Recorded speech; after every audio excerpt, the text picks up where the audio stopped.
So first, I will begin by highlighting the theoretical background of why language learning and motivation can kind of be an issue when it comes to motivating our students. So as educators, I feel like we especially know how much of a struggle it is to motivate students. So motivating students doesn't only come from the student themselves. As educators, we have a role in making sure that our students are motivated, giving them tasks, and then seeing how they can be altered to improve motivation and engagement. So Charles Lockhart in 1994 identified through research how both students and teachers are responsible for fostering their own motivation. And I will also be going over the different types of motivation that we might find within our students. Stephen Krashen in 1986 identified how motivation can provide either a barrier or a gateway to language acquisition, depending on the student themselves. So through the affective filter hypothesis, Stephen Krashen outlined how when students are not motivated, a kind of physical filter prevents them from achieving language acquisition because the students are not engaged, they are not interested in the material, they're physically in the classroom, but their mind is somewhere else. And these emotional factors can prevent students from achieving language acquisition, even if they are completing all their coursework, they are physically present in class. If they are not emotionally and socially motivated to succeed, they will not achieve what we want from them. So this is why motivation is so important when it comes to language acquisition. So from here, I feel like as educators, we have seen how motivation has changed in recent years, especially as a result of online learning. So students were maybe physically in the Zoom room or Teams, but then their minds were somewhere else. They were not engaging with online learning. And this decrease in connectivity carried into the physical classroom. So even though now we have returned to in-person teaching, many of these students are still suffering because they are not motivated, they are no longer engaged with the material, and they see themselves as being chronically online. So part of this is because students fail to motivate themselves as much as they were motivated before, but at the same time, as instructors, it is our job to adjust this, to kind of look at how we can change things, to engage their new learning styles, and how technology can be incorporated into our classrooms. So this is where technology, mass media, pop culture, and social media can start to play a role in motivating our students instead of allowing them to feel disconnected from their academics and disconnected from whatever's going on in the class. So this is why I would like for us to see the feeling of being chronically online, not as a crux in the classroom, but rather as a motivator. So now we know where our students' interests lie. They wouldn't really rather be in the classroom as much as they would rather be on their phones, using social media, looking at videos, looking at Instagram pictures. And instead of allowing the student to feel ostracized in the class, we should teach them that they can still consume this media. In fact, it's the opposite. English is supposed to be seen as not just an academic lingua franca, it's also supposed to be a social and cultural lingua franca. So English can be a means by which they consume the media that they're so passionate about. And this can actually be a teaching tool that we as instructors use in the classroom. So another issue with this is that we might say to ourselves that the material we're using in class is culturally motivated on its own. Maybe we're using our course books and our course books have a section or unit on culture, a section or unit on social media itself. But this social media, this use of culture in our course books can often feel disconnected from what our students are actually interested in. So there's a gap and lack of familiarity between the culture that is used in our traditional teaching methods and the culture that our students actually engaged with and what they find to be of interest to them. So we don't want to only think about incorporating culture in the classroom. We want to think about incorporating the culture that our students find comfort, familiarity, and entertainment in, and also how this can prompt discussions of intercultural communication in the classroom. So the aim is to see how students can no longer separate their personal interests from academic interests and what's going on in the classroom, and rather use their personal interests, social media, current events, and pop culture as a successful teaching framework to get students to feel more motivated and more interested in the material that's being presented to them. So now moving on from the background of the issue and how pop culture kind of fits into the framework, I would like us to focus more specifically on Kuwait and on the student populations and motivations that we might be seeing in our own classrooms. So many students in Kuwait see English as a lingua franca already, but not necessarily as a cultural and social lingua franca. So maybe outside of the class, they don't see English as useful, but they do see English as a mechanism to excel in their major studies and achieve their desired grades or degrees. So this is what empowers our students to learn English, but at the same time, they're not getting the full image of what English can do to further their education and their interests. So this is in part due to a lack of cultural connection to the material and a feeling of isolation. It's not something they're interested in. It's not something that caters to their personal preferences. And for these reasons, students are feeling detached from their coursework. They only see it academically, but not as something that is personally giving them any motivation to learn. So in a study conducted in the American University of Kuwait in 2012, they examined student populations in an ESL Foundation program. They found that the average age of first-year students are between, on average, 18 to 24 years old.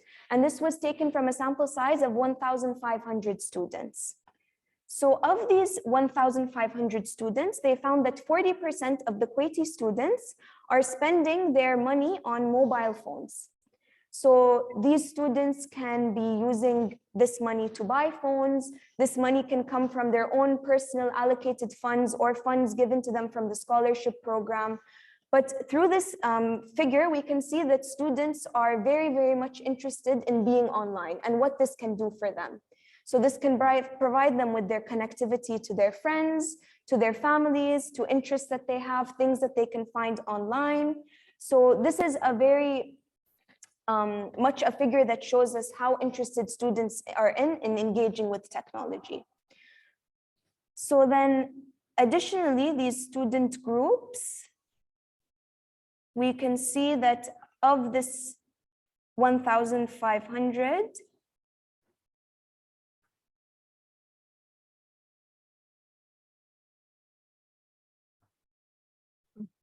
sorry, the figure is not coming up.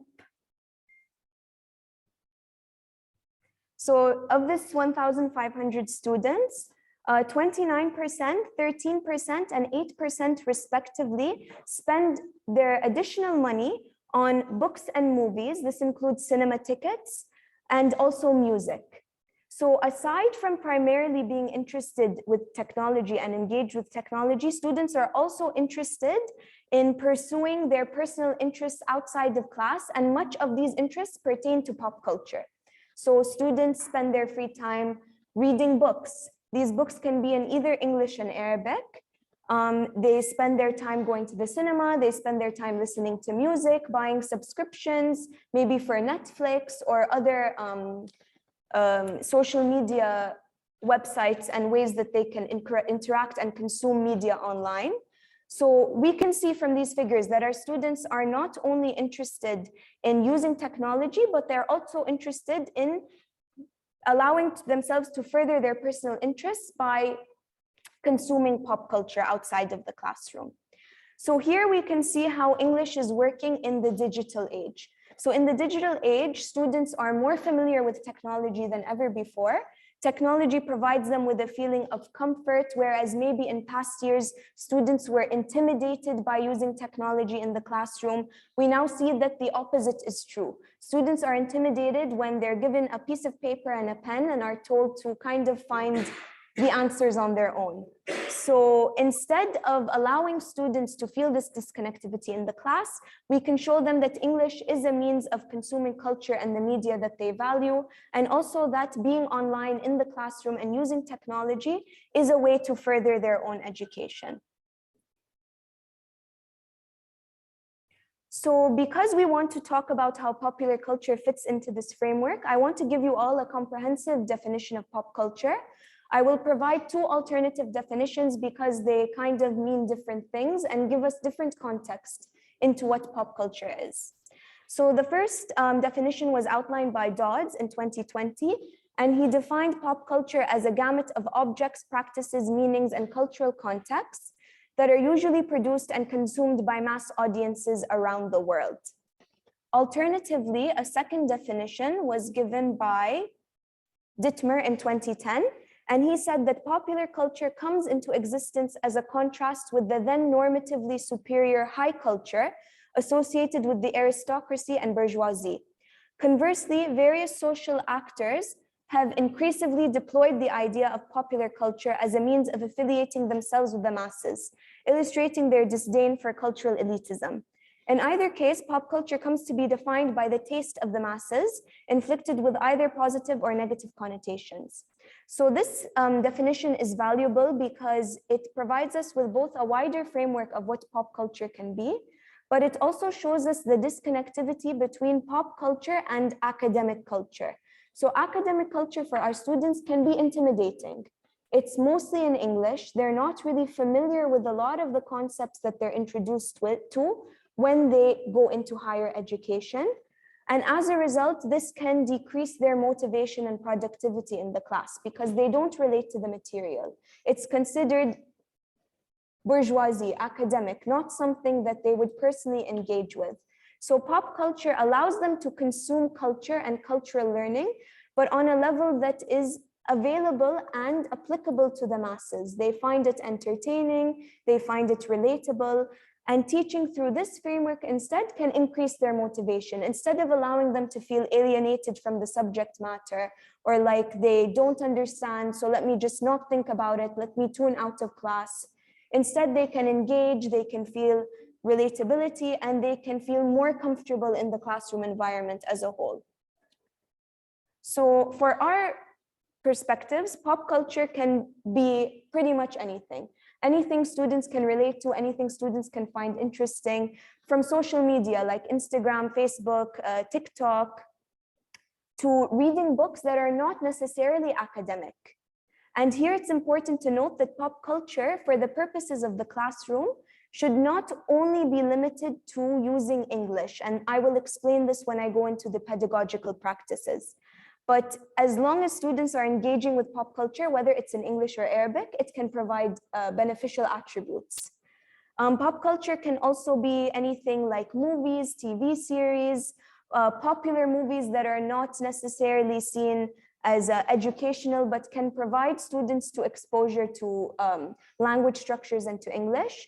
And then finally, to even current events. So things that everyone has heard of that are not necessarily news or not necessarily political or important kind of social events, but rather things like the World Cup, where all our students know about it, almost all of our students are interested in it.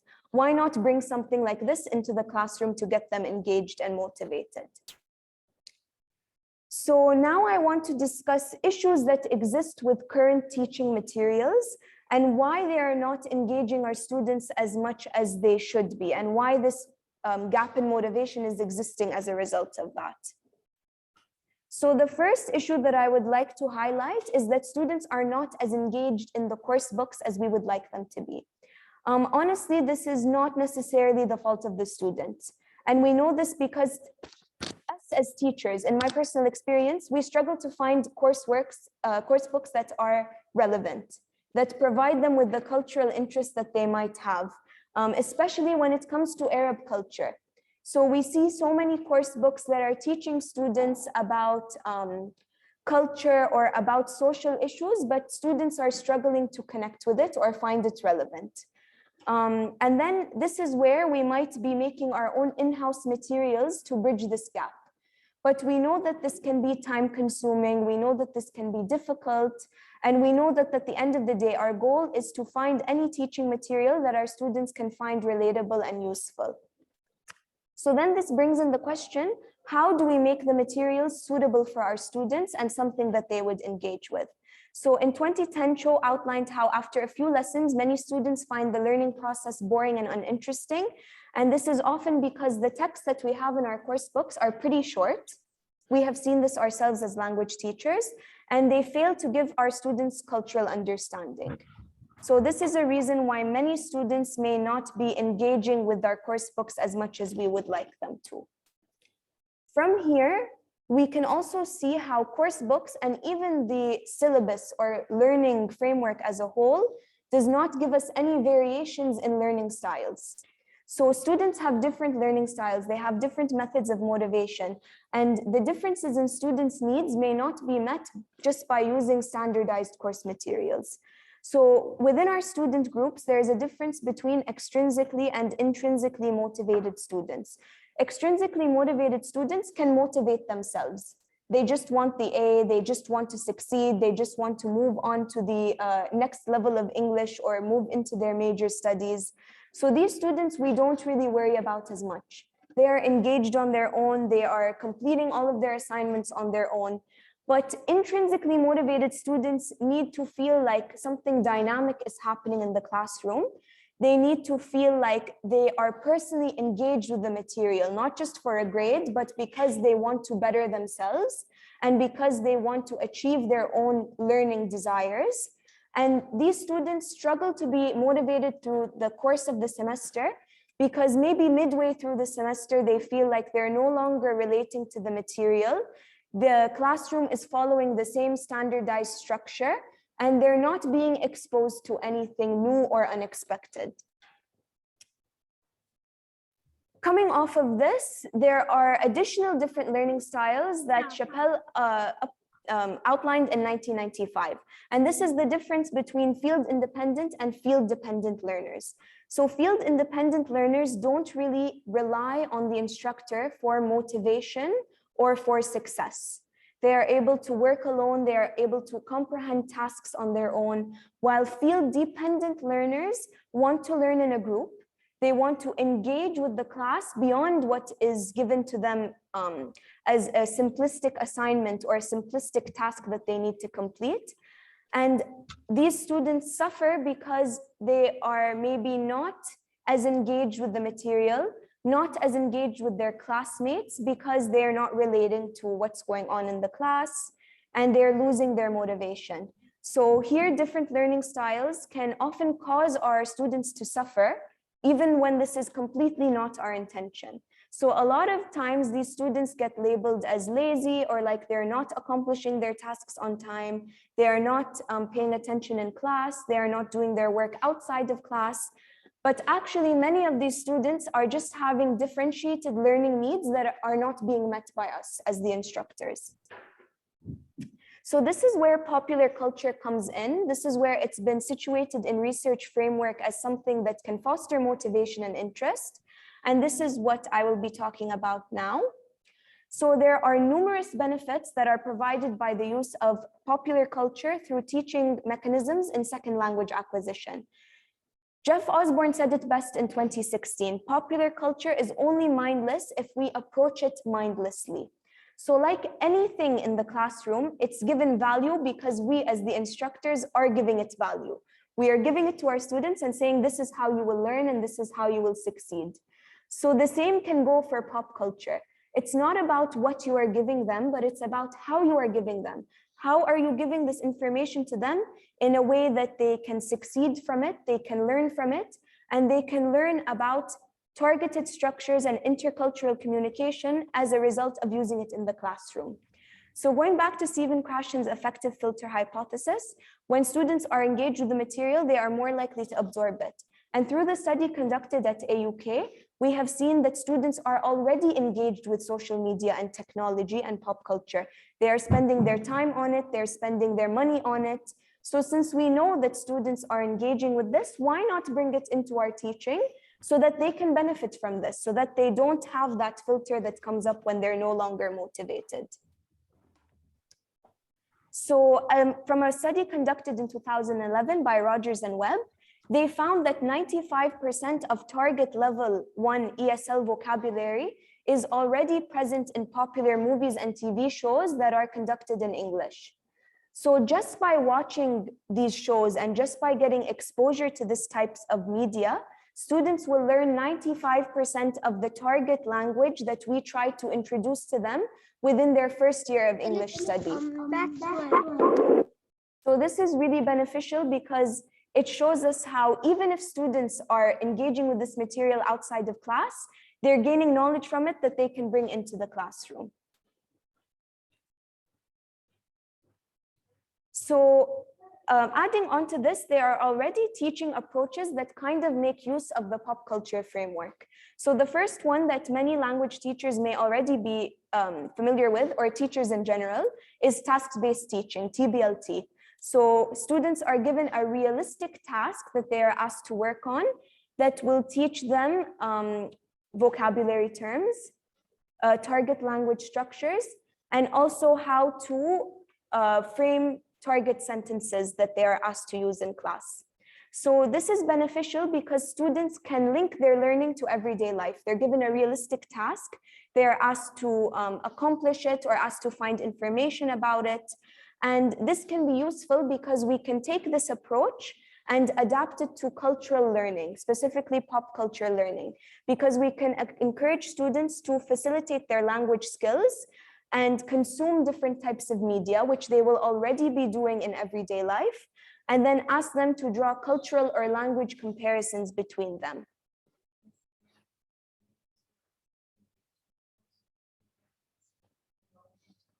Okay. Furthermore, there's also the benefit of computer assisted language learning and how students can use this in class. This can be anywhere from video games that teach students target structures, or even any evidence of digital literacy that students can benefit from. So now going into the pedagogical teaching tips that I would like to teach you. The goal of these teaching tips is that we promote more dynamic and engaging teaching that will promote motivation as well as L2 acquisition to bridge the gap that exists between motivation and student learning, and also allow students to engage with intercultural communication. So the first of these that I would like to discuss with you is a writing exercise that I have successfully used with a group of female students who were in level 1 English. These students were asked to write a 5-step process paragraph explaining how they would get ready for a traditional Kuwaiti wedding. So these students were given the process paragraph structure in advance. They were already familiar with it, but they were asked to work in groups, which fosters communication skills. And then they were asked to explain aspects of traditional Kuwaiti culture. So this was really interesting because I got to see their different approaches, their different opinions, and it was really beneficial as a whole. Another activity that I would like to introduce you to is the music translation activity. So this worked with a group of mixed genders and mixed age students who were also in level 1 English. They were asked to choose a popular song in English and a popular song in Arabic, translate both songs into the opposite language, and then this fostered a discussion about how content, meaning, and culture is different between these two groups. So what's the difference in the content of these songs?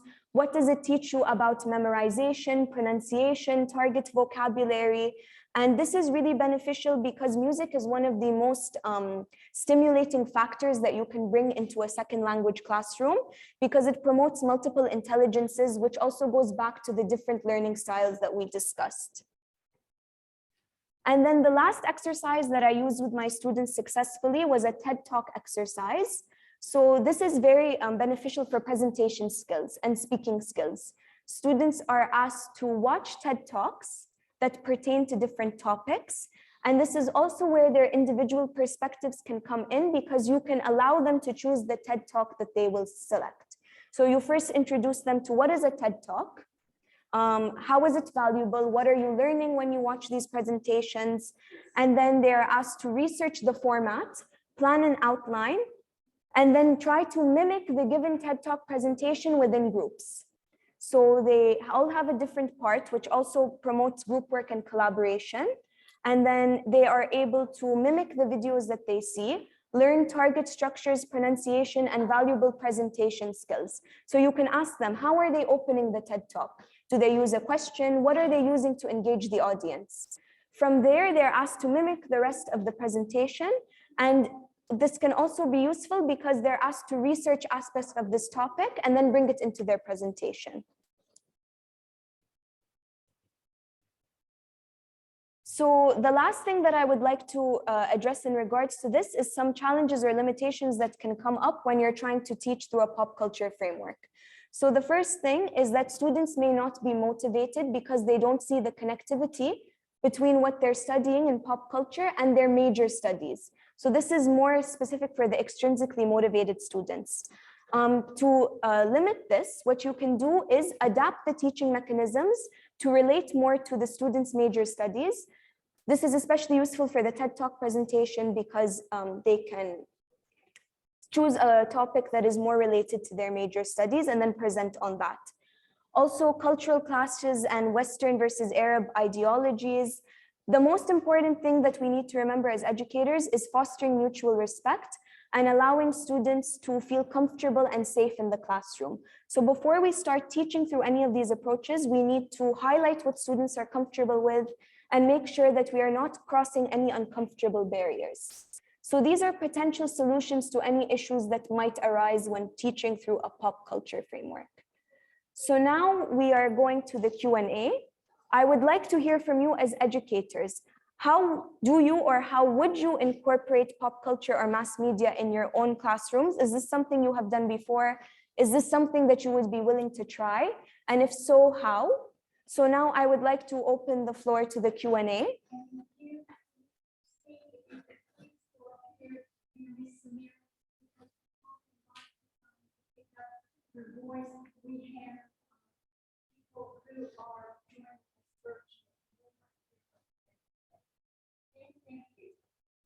So if anyone has a question, you can approach the speaker.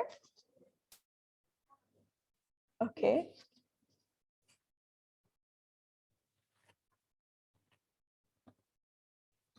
Do you have to wear the mic? Can you hear me? Okay. My question is, I do incorporate this method into my teaching and I find it very effective. However, I see some of my colleagues who are detached from social media struggling to connect. So what are some tips you would give to instructors that are not online but want to incorporate this method? Other ways of catching up with pop culture? Yeah, so this is actually a really good question. So I know that the students are in a completely different age group. They have completely different interests, maybe not completely different to every instructor, but as a whole, they're not really doing the same things that the instructor themselves would find interesting, maybe. So a good way is to get student feedback. You can ask them what they would like to learn. A good way would be to have a TBLT task for the week, or any practical task that incorporates pop culture. And then you can ask a given student to choose the task for that week. So here you can learn more about the individual students' interests, what they like, what they don't like. And also that gives you a bit of time to conduct your own research on what the students would like to do in class.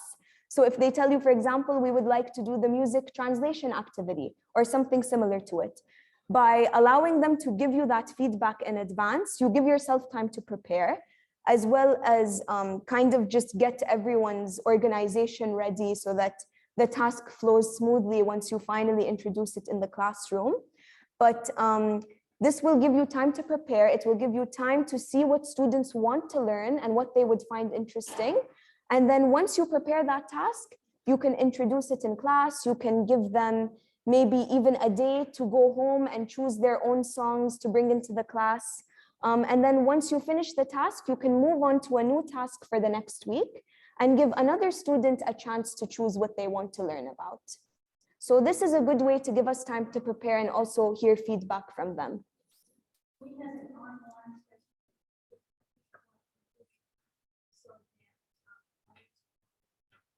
This person asked if you do translation of the music, does it actually pursue facts and culture? So this is actually a really good question, because we do know that some of the syntax present in songs is not grammatically correct. So this is also where we need to be careful as educators, because we don't want them to mimic everything they hear and think that it's right, when we know that sometimes songs use slang. So actually a good framework through which we can approach this is we can ask students to find grammatically incorrect structures in songs. So we can allow them to listen to songs, tell them what about this does not sound right, and then use that as a chance to teach the syntax and to teach the target structure. So yeah, again, we need to be careful. We can't just allow them to think that everything they hear in English is correct, because this is not the case. So this can actually be a good chance for them to learn something new by allowing them to correct what they're consuming in pop culture. So does anyone have an additional question, or is there something in the chat? Here is in the chat.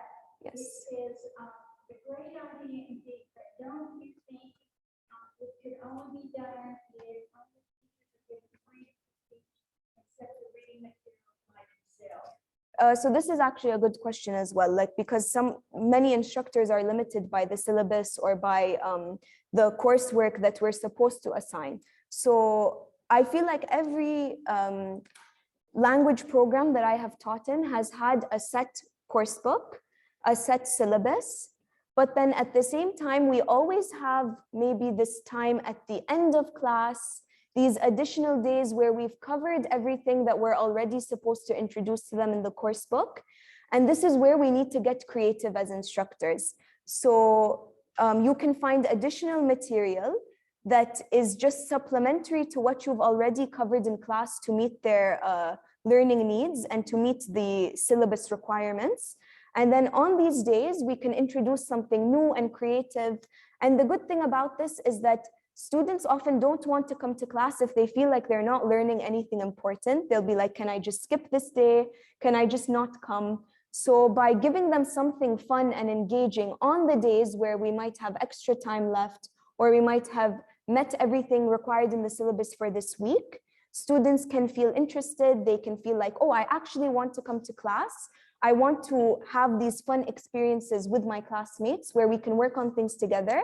And this overall can be very beneficial, even if you're trying to meet the learning requirements set by your program. Yes.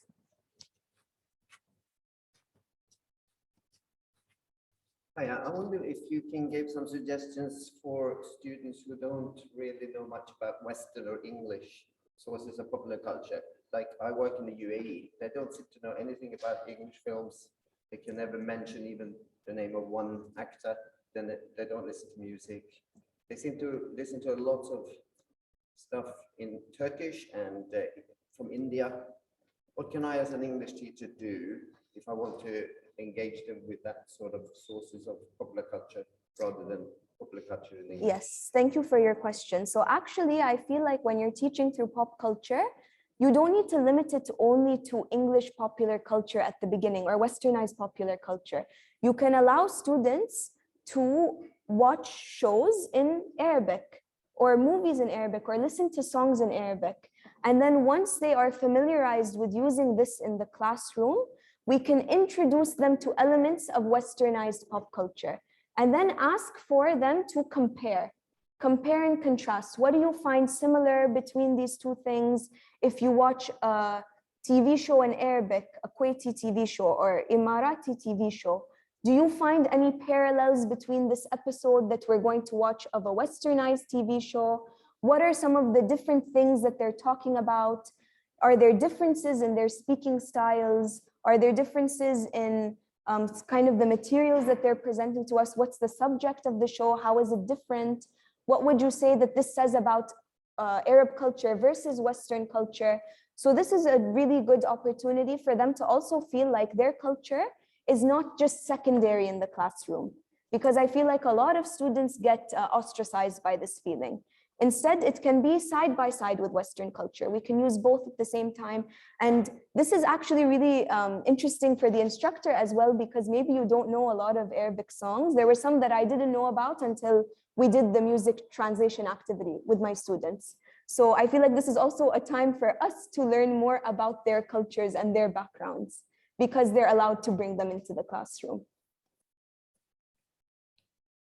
So thank you for that question. Are there any more questions in the chat? Are there any more questions in person?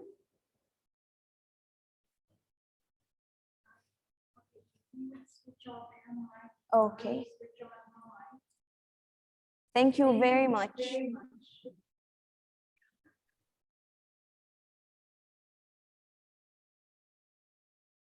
Sorry about that. We have learned what to do to have no echo thing. Thank you so much, Samira. That was a wonderful, wonderful presentation.